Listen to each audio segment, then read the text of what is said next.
Matamu too. Welcome back to the Matamu 2 podcast, and we're just going to get right into it on a very controversial food, that is Njahi.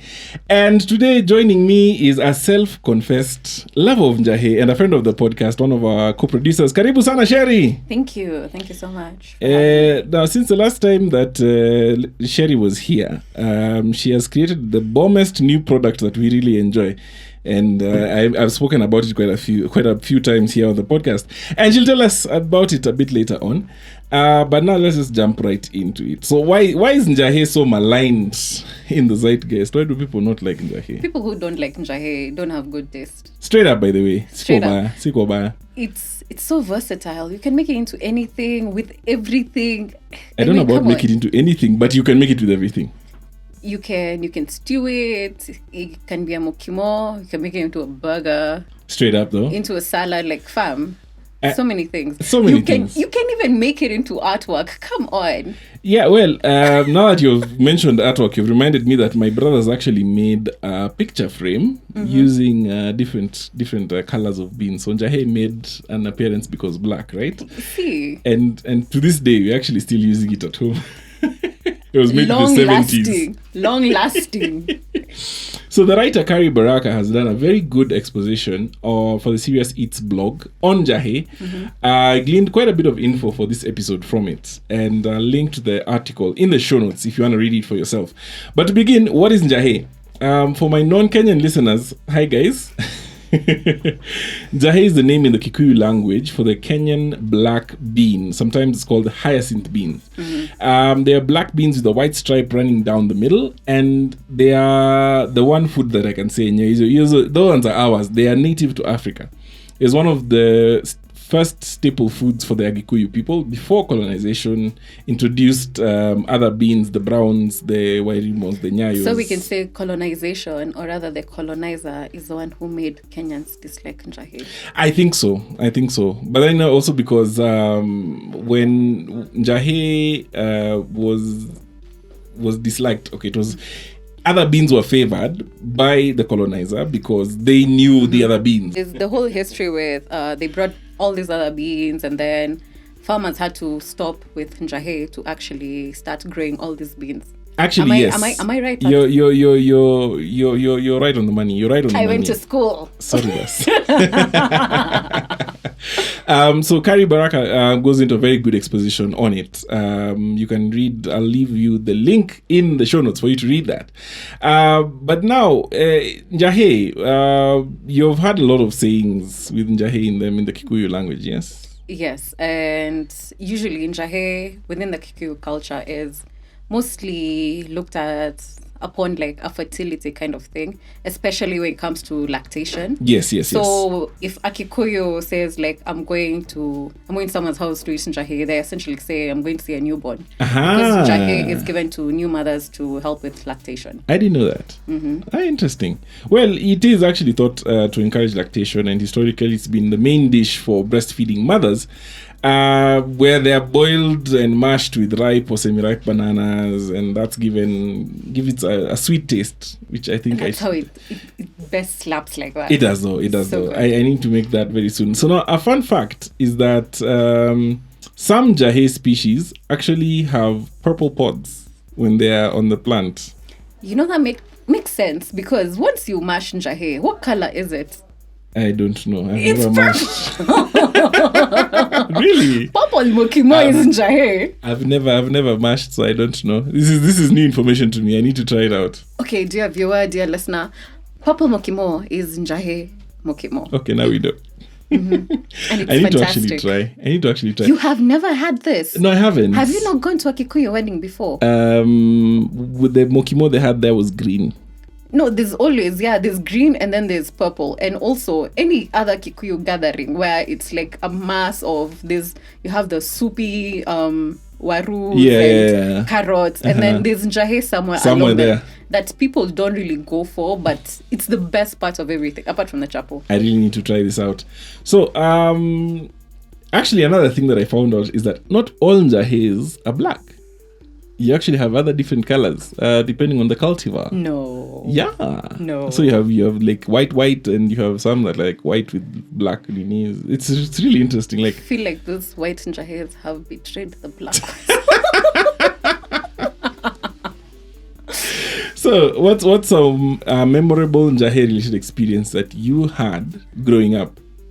Not exactly memorable, but for me, Njahi signifies the love that both my grandmothers have for me. Because it is... Stop it.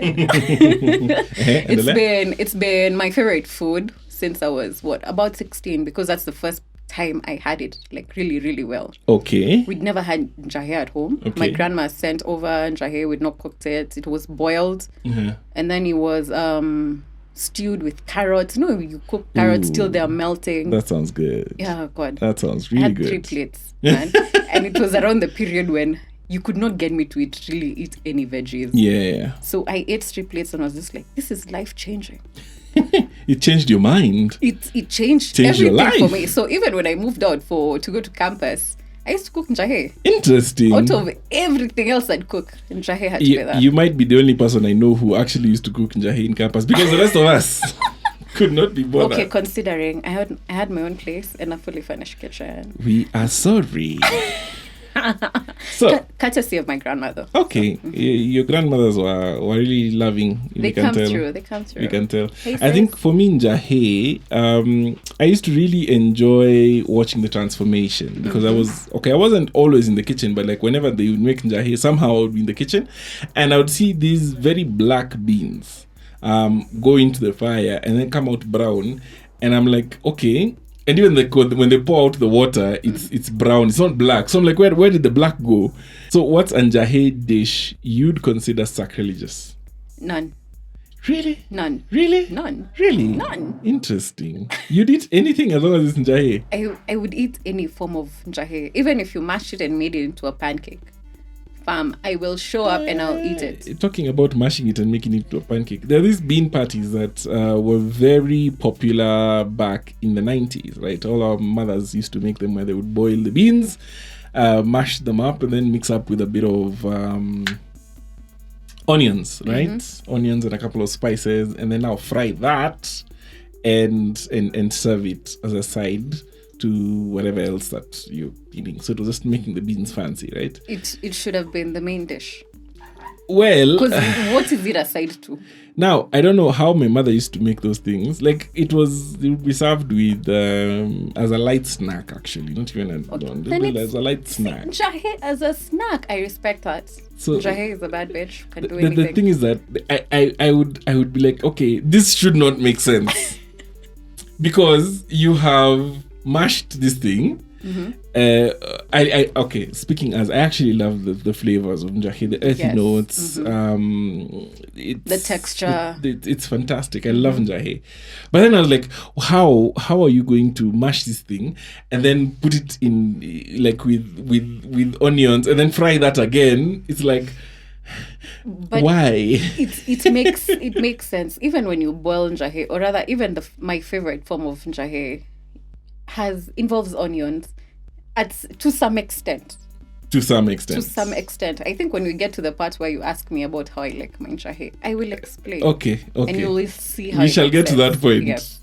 Okay, so I'm not out here to change anybody's mind, but a Taiwanese researcher found out that a carbohydrate binding protein from Njahi effectively blocks infections of influenza viruses, including the SARS-CoV-2 and other coronaviruses. Wait, you would say Njahi ni dawa ya COVID? Ni dawa ya COVID. So maybe you should eat your Njahi, right? Should tell this to our moms. The way they'll go off on those WhatsApp groups. You guys! So yeah, you actually do need to eat your Njahi so that you can not get COVID infections. Another reason you should eat Njahi is because it's a very good source of insoluble fiber. Yes. Which is said to cleanse the gut, reduce blood pressure, keeps your blood sugar in check by slowing down the release of simple sugars, and also facilitating removal of excess fluids through the kidneys. And Njahi also have something called phenols, which are supposed to help reduce weight. So you really have to eat your Njahi, guys. Njahi is making more sense than dengue does. What is dengue, by the way? Let's not go there. Dengue is, you see, dengue is mchanga. Essentially, you have to do so much to dengue to make it taste good. No, you don't actually. You have first of all, you start with the washing. If you just wash. Even Njahi, you'll have to wash. Yeah, you wash it, but then Njahi is chill. Dengue, it's tiny, and then the rocks are also the same size. So you're just eating rocks. You're just eating rocks. No, I'm telling the truth. Anyone who went to boarding and you guys, you ate ugali and dengu, you know what I'm talking about. You know, actually, that's like one of the things I need to go and cook tonight. No way. How are we friends? Actually, thank you for giving me a dinner idea, because I was really wondering what I'm having for dinner tonight. I've really missed dengu and ugali. I am never eating over and white cabbage. And white cabbage that has just been lightly fried with I feel like you need to go back to boarding. You need to go back to that school you were in, because that is exactly where your taste buds are. That is exactly where your taste buds are. But it slapped! It does not.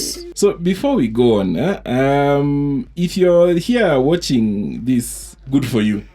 That's where you need to be.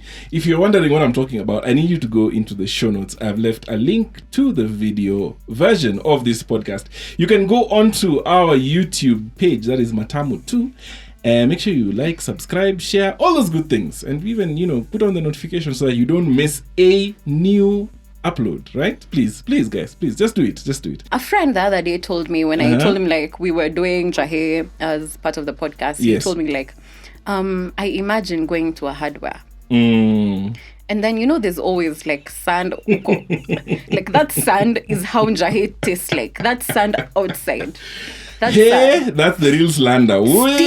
Steve, I'm talking to you. You really hurt my feelings. Njahi is not sold in the hardware. It's sold in the shop, right? Next to the other beans. Not the hardware. And the fact that it costs more than your other legumes. Actually, it's fancy, bro. And you can actually use Njahi as an ornamental houseplant. Yes. It has very beautiful purple flowers. And if you snip when they're growing, you don't actually have to grow the actual Njahi. Yeah, so Njahi makes sense. And so much sense. You can eat the leaves. The leaves are actually very edible, like other beans. I have a question. Yes. Do the leaves get you high? No, I'm going back to our Waru episode where potatoes were getting people high. No. Njahi, the beans thankfully don't have those highness compounds. They're actually really good because they're very nice sources of iron, I think, and folates and B complex vitamins. So like Njahi it's nice. So much going on for it. Like you should be eating your Njahi. Eat your Njahi. So Sherry, how do you usually make your Njahi? I don't make it myself. Who makes it for you then? My grandma. Yeah. Must be nice to have grandmothers. Wow. Sigh. You made it so sad. Jeez. Sorry. So how do your grandmas make the Njahi for you? They both have variations of how they make it, but essentially it's one food. It's mokimo, the purple mokimo. And the purple one. I'm not keep saying, but I love the color purple, and the fact that my favorite food is purple. Everything in the world makes so much sense. Okay. I don't see the sense, but go on. Okay, so you boil your Njahi. Yes. Obviously, you're boiling it on an open fire, so it cooks faster because of the higher heat. So it's not, you're not cooking it for hours on gas. I think that's one of the reasons people don't. Yeah, because like they do take a while. Like you have to soak and then boil for forever. Because you disrespect the gas, and then it's like, bro, bye. So you boil it, and then when it's still hot, you throw in your ripe matoke bananas. One of my grandmas does fully ripe, only ripe. Yes. And my other grandma has both ripe and unripe. She just boils the unripe, and then you mash it. Ooh. So let me tell you, when you eat it when it's hot, oh my god, goddamn. It just sounds like a slap. Oh my god, slap. I So think I would do to improve that. Okay, I'm just about to no, go wait. into I'm slander not territory. I'm not even done. Oh, I'm it not gets even better. done. It's a process. Oh, it gets like better. that is one way to eat it. Uh-huh. So you wait until the next day. Yes. When the flavors settle and they marry, and it's just so good, making sense. Now you karanga it with onions. Okay. And then you don't cook them too much. You still want that crunch with a bit of garlic and red chilies. Yes. I feel like red chilies make much more sense when Yes. they're just a bit more crunchy Uh-huh. with fennel-green. Okay. I know fennel-green doesn't make sense when I say it like that, but Kind of. I can see the flavor. when you toast them in the oil with the onions and everything, so that the oil has the flavor, then you throw in the mokimo and just fold the oil into it. Okay. My friend. No, I can see the flavor notes. I was actually just about to say that a thing you could do is the next day, and I'm going to get into a bit of slander here. The next day with that mokimo mash, what you could do is I was going to go with cumin. Cumin fennel, same was up. If you say cinnamon, I will scream. No cinnamon, just cumin fennel or fenugreek. You make mokimo balls, dust them a bit so that they can have that flavor, and then use your panko or the normal kind I of see where you're breadcrumbs. going, and I love it. And then like do egg panko egg panko. So like double dip, please. Yes, we only double dip. I'm sorry. And then now fry that in hot oil. And then now once you serve that, probably with like a chutney based dip for some sweetness. Guess who has that? Yeah. So like that's what I was thinking. I should really try this out. I need to find. You should. Please, can you ask your grandmother to give me a recipe for the mashed? Like, I just gave you the recipe. There's no need to write anything down. It's exactly how it is. Okay. You good. Just follow the instructions. That's all I need to do. Just, I shall do that. I shall do that, and I shall share it on my Instagram. Please, you can follow me on social media at Reumac on all platforms. That's where I'll be posting up quite a bit of the recipes that I'll be making. Now, I'm told the secret to a tasty njahi is integrating cumin into your dish and going heavy on the spices so that you can counteract the blandness / earthiness. Njahi is not bland, and I will fight anyone who says so. Okay, for the people who like to say it's bland, you can go heavy on the spices. Njahi really takes up the spices pretty well. So what's a njahi recipe you'd want to try? Now, our good friend Gatwiri of Leo Tunapika, she just unveiled a cookbook, a vegetarian cookbook, and I think there's a njahi burger there. Is it? And I would really, really want to try it. Okay. It's, I don't know. I want to eat njahi in all its forms. It sounds like it would be having interesting, right?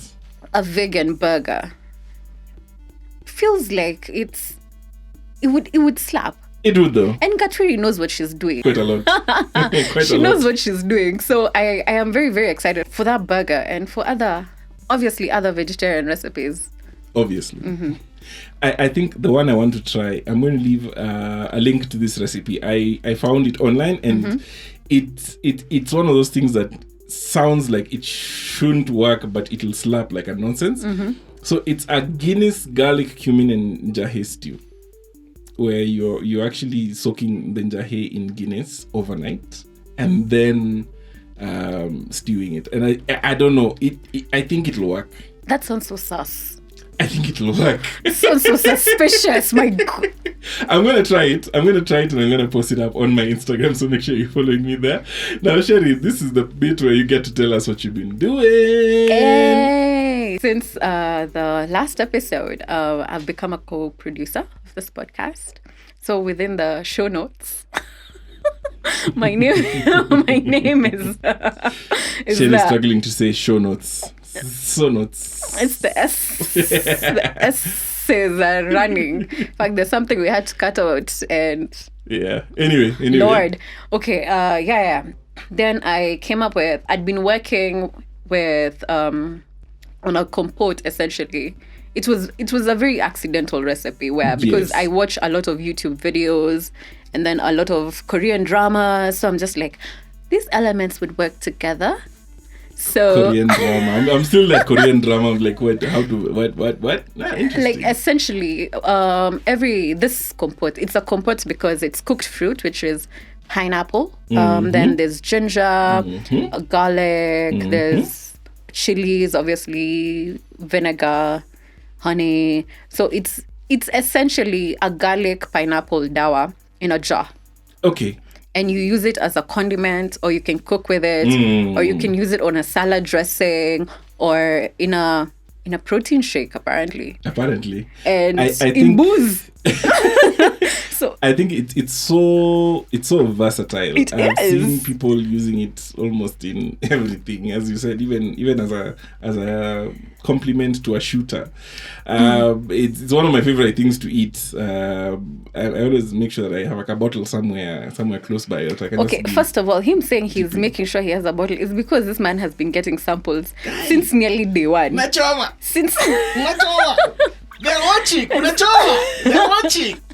But yes, he did buy a jar. He's now a customer, and we appreciate you for that. But did I lie? Hey. Did I lie? But that is because you've been part of the whole process, like from the get-go, in terms of like, do the flavors work together? Though towards the end, you didn't really. What I liked, you didn't like at some point. See, but that's human. No, but yeah. But look at you. You're eating what I liked. Because it's ginger heavy. The ginger is essentially pickled in pineapple juice. Yeah. And it's really good. I really enjoy Sherry's pepper. It is fantastic. So where can people get this lovely compote of yours? We are on Instagram and Twitter. Yes, I'm going to leave the link to their Instagram and their Twitter on the show notes. You need to get yourself a bottle. Do it now.